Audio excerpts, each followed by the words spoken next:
The demon did not wait for them to find their footing. It came forward with the patience of something that had never learned to hurry, because it had never needed to.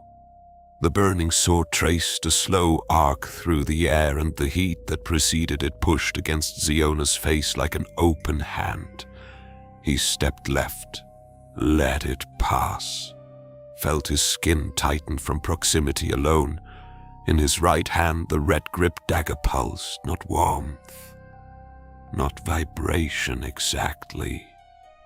Something more deliberate, a bright light, faint but unmistakable, that intensified as the demon drew closer, as though the blade had been waiting in that chest for this conversation and was pleased, in whatever way enchanted things were capable of pleasure, to finally be having it. The crude sword was still in his other hand. He looked at it once. Then he threw it aside. It clattered against the stone wall, and he did not even watch it go. It had served its purpose. What came next required something the crude blade could not offer. Beside him, Gawin Wildbeck had already reloaded his crossbow. The gnome moved with a kind of cheerful economy that Xeeona found difficult to categorize. He did not charge. He did not plant himself and make a target of his position. He circled, wide, always moving, putting irregular stone and broken angles between himself and the enemies. And he talked us the entire time, with the bright, untroubled tone of a man narrating a walk through a pleasant market. Magnificent creature, really, Gawin said, loosing a bolt into the fiend's shoulder. The impact made the thing stagger half a step. Terrible manners, obviously, but the workmanship. Silence, the woman witch snapped. But Gawin kept talking. The workmanship is really something. Summoning a demonic servant at this time of the year requires a specific kind of... She raised her hand. Lightning cracked through the chamber. Not metaphorically. The bolt tore from her palm and punched into the wall 3 feet from Gawin's head, and the stone it struck did not crack so much as simply cease to be solid, fragments spraying outward in a sharp, smoking cloud.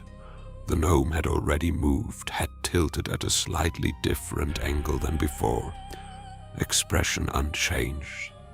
And of course, he kept talking. A specific kind of focus, he continued, which you appear to be having some difficulty maintaining. No criticism intended. The woman's jaw tightened. Another bolt. This one went wide of Xeeona by less than he would have preferred, carved a furrow across the ceiling, and brought a section of stone down between him and the fiend in a grinding collapse of rubble and dust. The fiend stumbled backwards, its burning sword catching a falling slab and sending it spinning. The chamber had begun to feel considerably smaller than it had a moment ago. Xeeona did not wait for the dust to settle. He moved through it. The fiend was still recovering its balance when he reached it, and he drove the red dagger into its side with both hands behind the thrust. The blade went in cleanly, and the creature screamed, not the formless sound of something in pain, but something with shape to it, something that understood what was happening to it, and objected on a fundamental level. Xeeona twisted the grip and pulled the dagger free. The fiend spun on him, burning sword raised, and he dropped beneath the arc and struck again, lower this time into the joint where the creature's leg met its torso. Another scream, another stagger. Around him the chamber continued to come apart. The woman was not aiming anymore. She was reacting. Her composure finally cracked through into something raw underneath, and what came out was not precision but force. Bolt after bolt torn from her hands with a desperate, scattering energy of someone who had lost the thread of their plan and was pulling hard on whatever remained. Stone split. The floor buckled in one corner. A support pillar across the room simply dissolved. The two goblins that had flanked her throughout never had the chance to flee. One moment they were there, solid and present at her sides. The next, the ceiling above them had made a decision. Xeeona did not see them fall. He was already inside the fiend's guard again, the red dagger rising and falling in short, efficient arcs, each strike drawing another sound from the creature that had no equivalent in the world above ground. He was bleeding from somewhere. His shoulder, he thought, where a chip of stone had found him, and his ribs ached from the heat damage accumulated across a dozen near misses. He did not slow. The fiend raised its sword for what it clearly intended as a finishing blow, and Xeeona stepped into it, rather than away, putting himself inside the arc, where the blade could not reach him, and drove the dagger upward beneath the creature's arm with every pound of weight and intention he could put behind it. The scream this time was different. Shorter. Sharper. The sound of something being unmade rather than merely hurt. The burning sword gutted. The heat collapsed inward. The fiend's form, which had never been entirely committed to being one thing, came apart slowly like smoke when the source of it was extinguished. It did not die. Things like this did not die. It simply stopped being present, recalled to whatever unnamed place such creatures called home, when the work was finished or the summoner's hold was broken. The room fell quiet. Xeeona straightened slowly. The woman stood across the rubble-filled floor, breathing hard, staring at the space where her servant had been. Then she looked at her sides, at the stone and silence where her goblins had stood. Something moved across her face. He did not know her well enough to name it. She looked at him. Then she raised her hand. "I would think carefully about that," Gawin said pleasantly from somewhere to Xeona's left. He had reloaded again. The crossbow was pointed at the ceiling, not threatening exactly, but present. "Whatever you have left in reserve, I promise you he has more patience than you do. And patience, in my experience, is the part that kills you."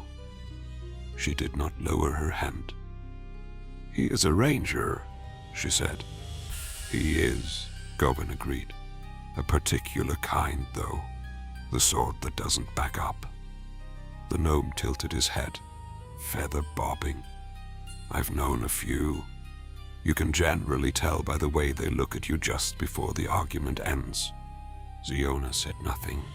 He stood where he was.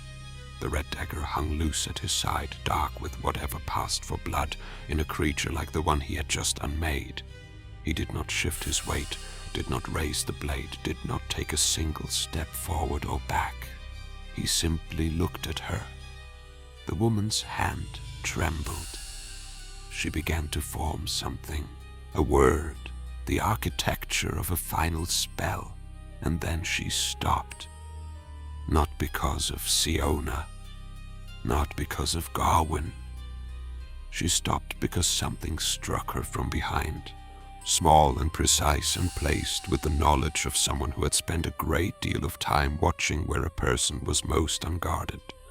She looked down, confused, her expression moving through surprise and then anger, and then something quieter than either. She fell. The scarred goblin stood behind her.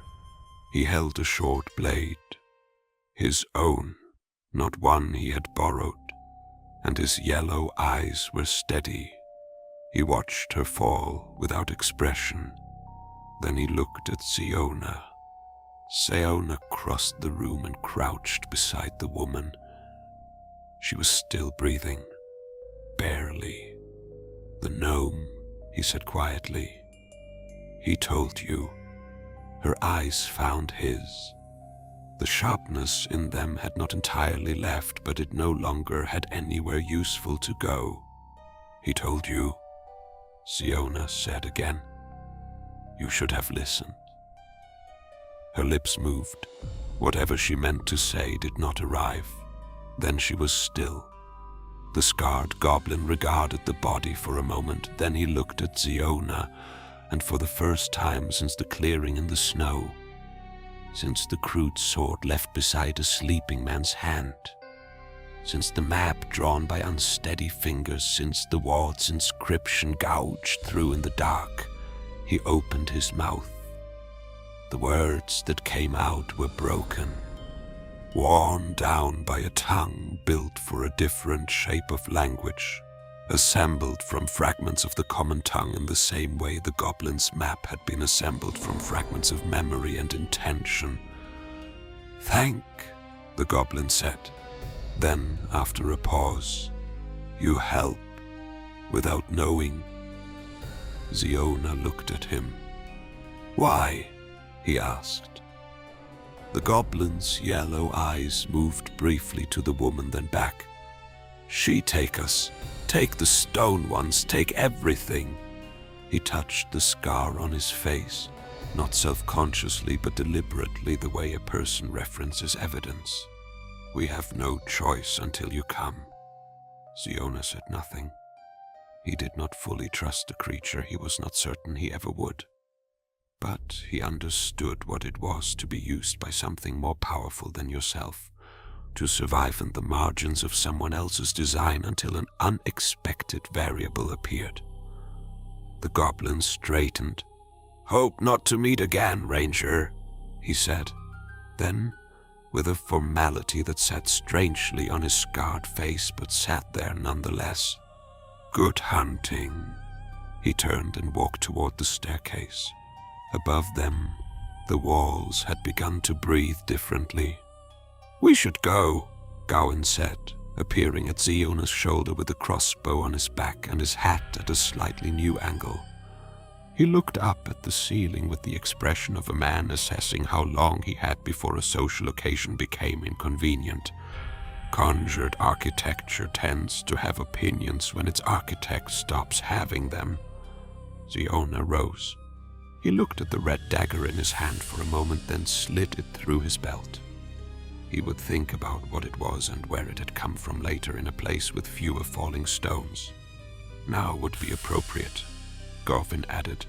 They went up the stairs quickly, through the narrow tunnel with its dismantled traps and its scored wards, through the chamber where 5 goblins lay cooling, and up through the stone hatch into the grey light of a northern afternoon that had never been more welcome.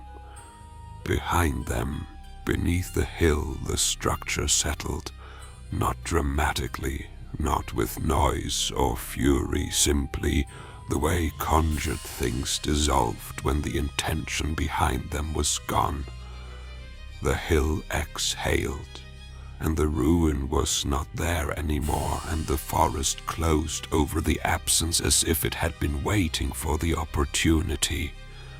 They stood in the cold a moment, breathing. Then Gawin brushed stone dust from his hat with the practiced motion of a man who had been extracting himself from enclosed spaces his entire life, and looked at Xeeona with an expression of genuine warmth. "You saved my life," the gnome said. "Technically, you saved it by breaking a rock, which is a method I had not previously considered. But the sentiment stands." "You saved mine too," Xeeona replied. Several times, Gawin waved a hand. "Details." They walked together for a while through the thinning trees, the snow softening underfoot, where the afternoon light reached the ground. The forest had found its breath again, A crow called somewhere distant, and the wind moved through the pines with the ordinary patience of wind that had no agenda. At a fork in the old game trail, Gawin stopped. "West," he said, looking at the path that descended toward the distant suggestion of lower land. "There are people I should find, debts I should pay. A few of them may even be glad to see me." He paused, considering. "Most of them." He extended a hand. Xeeona took it. "If your road brings you to the western coast," Gawin said, "ask for me at any port town between the river mouth and the black cliffs. Someone will know where I am." He grinned, bright and unhurried, the same expression he had worn stepping out of a column of smoke into a room full of enemies. "It has been a very long time since I had a capable partner." "I travel alone," Xeeona said. "Of course you do." The gnome agreed, entirely unbothered. He adjusted his hat, turned west, and walked. Xeeona watched him go. The feather in the band of the hat bobbed once around a bend in the trail, and then the forest had him, and the sound of his footsteps faded into the ordinary silence of the northern woods. Xeeona found a sheltered hollow not far from the fork, a natural depression between two old pines where the wind broke and the snow was thin. He gathered what wood was dry enough to catch, built a small fire and sat beside it as the light began its long northern withdrawal. From his pack, he produced a strip of dried fish. He ate without ceremony, his back against a pine root, the red dagger resting across his knee, where the fire caught its blade and made it shine. Around him the forest breathed, slow, even, the particular breath of a wilderness that had returned to being only itself. Somewhere above, between the pines, the first stars appeared. Xeeona finished his meal, checked the dagger's edge in the firelight, and slid it back through his belt. Then he leaned his head back, closed his eyes, and let the north have its silence. He had earned a night of it.